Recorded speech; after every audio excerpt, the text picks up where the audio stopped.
શક્તિ food કિચનમાં સ્વાગત કરું છું। આજે હું આપની સાથે નવી જ રીતના મુઠિયાની રેસીપી શેર કરીશ, નહીં દૂધીના કે નહીં મેથીના। તો ચાલો આપણે બનાવીએ નવી રીતના મુઠિયા। તો એના માટે 2 વાડકી ઘઉંનો કરકરો લોટ લેવાનો છે। આ લોટ ભાખરીનો આવે તેટલો જ કરકરો લેવાનો છે, વધારે મોટો કરકરો લેવાનો નથી, એ વાતનું ધ્યાન રાખવાનું છે। લોટને ચાળીને જ લેવાનો છે। એમાં 1 વાડકી બાજરીનો લોટ લઈશું, બાજરીનો ઝીણો લોટ લેવાનો છે, અને 1 વાડકી જુવારનો ઝીણો લોટ લઈશું। તો બધા જ લોટને મેં સરસ રીતે ચાળી લીધા છે। હવે એમાં મસાલા કરીએ। તો 1 ચમચી હળદર ઉમેરીશું, 1 ચમચી લાલ મરચું પાવડર ઉમેરીશું, 1 ચમચી જીરા પાવડર ઉમેરીશું, 2 ચમચી તલ ઉમેરીશું, અને 1 ચમચી અજમો હાથમાં મસળીને ઉમેરી લઈશું, જેથી સરસ એવી ફ્લેવર આવશે। અને સ્વાદ અનુસાર એમાં મીઠું ઉમેરી લઈશું। હવે બધા જ મસાલા મિક્સ કરી લઈએ।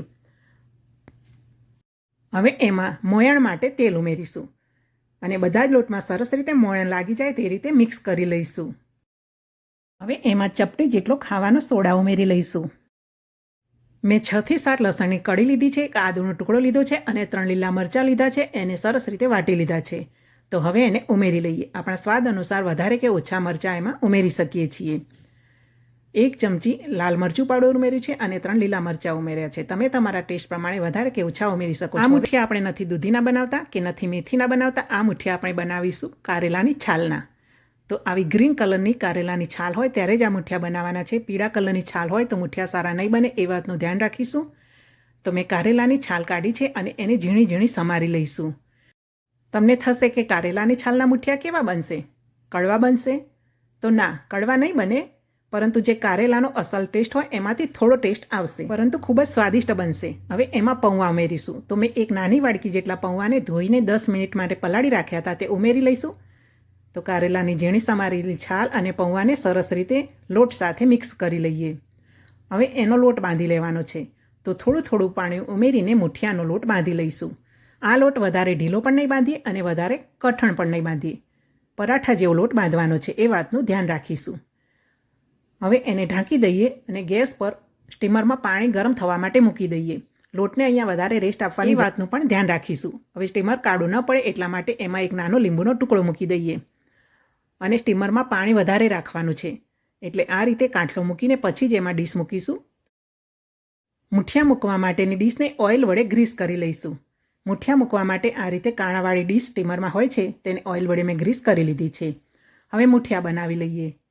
તો લોટને એક વખત સરસ રીતે મસળી લઈશું, અને મુઠિયાને વણવા માટે પાટલી પણ લઈ લઈએ। તો પાટલીને પણ ઓઇલ વડે ગ્રીસ કરી લઈએ, અને હાથમાં પણ ઓઇલને ગ્રીસ કરી લઈએ। અને હવે નાના મોટા જેવા મુઠિયા બનાવવા હોય તે પ્રમાણે મુઠિયાનો લોટ લઈશું, અને હાથમાં આ રીતે મસળી લઈશું, અને હવે એને પાટલી ઉપર સરસ એવા પાતળા વણી લઈશું। મુઠિયા વધારે જાડા નહીં રાખીએ, જાડા હશે તો એને ચડતા વધારે વાર લાગશે। તો આ રીતે પાતળા પાતળા મુઠિયા વણી લઈશું। હવે આ રીતે એક લાઈન કર્યા પછી બીજી લાઈન માટે મુઠિયા મૂકવાના હોય તો એને પણ ઓઇલ વડે ગ્રીસ કરી લઈશું, અને હવે બીજા મુઠિયાને આ રીતે બીજી લાઈનમાં મૂકી દઈશું, અને ત્રીજી લાઈન મૂકવાની છે ત્યારે પણ ઓઇલ વડે ગ્રીસ કરીને જ મૂકીશું, જેથી મુઠિયા ચડે ત્યારે એકબીજા સાથે ચોંટી ન જાય। હવે પાણી પણ સરસ રીતે ઉકળી ગયું છે। તો હવે તૈયાર કરેલી મુઠિયાની ડીશ સ્ટીમરમાં મૂકી દઈશું। હવે મુઠિયાને ઢાંકીને 45 મિનિટ સુધી બફાવા દઈશું, એટલે સ્ટીમરમાં પાણી વધારે રાખવું પડશે, જેથી 45 મિનિટ સુધી મુઠિયા બફાય ત્યાં સુધી પાણી બળી ન જાય।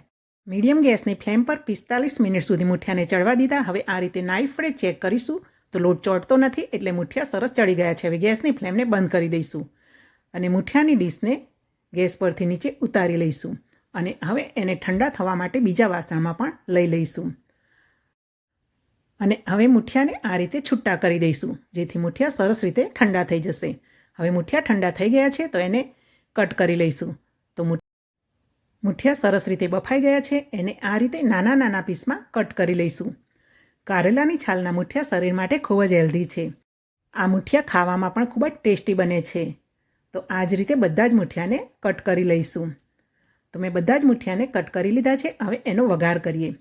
ગેસ ચાલુ કરીને ગેસ પર જાડા તળિયાવાળી કઢાઈ મૂકીશું, અને એમાં 4 ચમચા તેલ ઉમેરીશું। તેલમાં જે ચમચો મૂકીએ છીએ નાની સાઈઝના ચમચા વડે 4 ચમચા તેલ ઉમેરીશું। 1 ચમચી રાઈ અને 2 ચમચી તલનો વઘાર કરીશું। તલ અને રાઈ સરસ તતડી જાય એટલે તરત જ એમાં આપણે મુઠિયા ઉમેરી લઈશું। થોડા થોડા મુઠિયા ઉમેરતા જઈશું અને મિક્સ કરતા જઈશું, જેથી વઘાર સરસ રીતે બધા મુઠિયામાં લાગી જાય. તો આ રીતે થોડા થોડા મુઠિયા ઉમેરીને વઘાર સાથે મિક્સ કરી લીધા છે.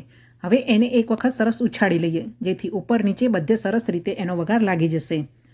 હવે મુઠિયા સરસ રીતે વઘાર સાથે મિક્સ થઈ ગયા છે, એટલે ગેસની ફ્લેમને બંધ કરી દઈશું. મુઠિયાને અહીંયા વધારે શેકવાની જરૂર નથી. ગેસની ફ્લેમ બંધ કરીને મુઠિયાને ગેસ પરથી નીચે ઉતારી લઈએ. એક વખત હજુ પણ એને હલાવી લઈએ અને હવે એને ઉપરથી લીલા ધાણા વડે ગાર્નિશ કરી લઈએ.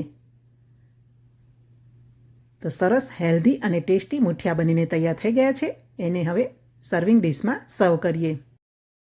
આ મુઠિયાની સાથે ગરમ ગરમ ચા સર્વ કરી શકાય છે કે ગરમ ગરમ દૂધ પણ સર્વ કરી શકાય છે.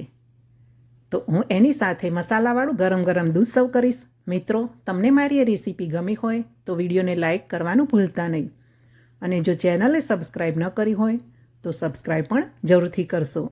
તમે પણ આ રીતે કારેલાની છાલના ખૂબ જ ટેસ્ટી અને હેલ્ધી મુઠિયા બનાવીને ખાવાની મજા માણશો. જય શ્રી કૃષ્ણ, જય માતાજી.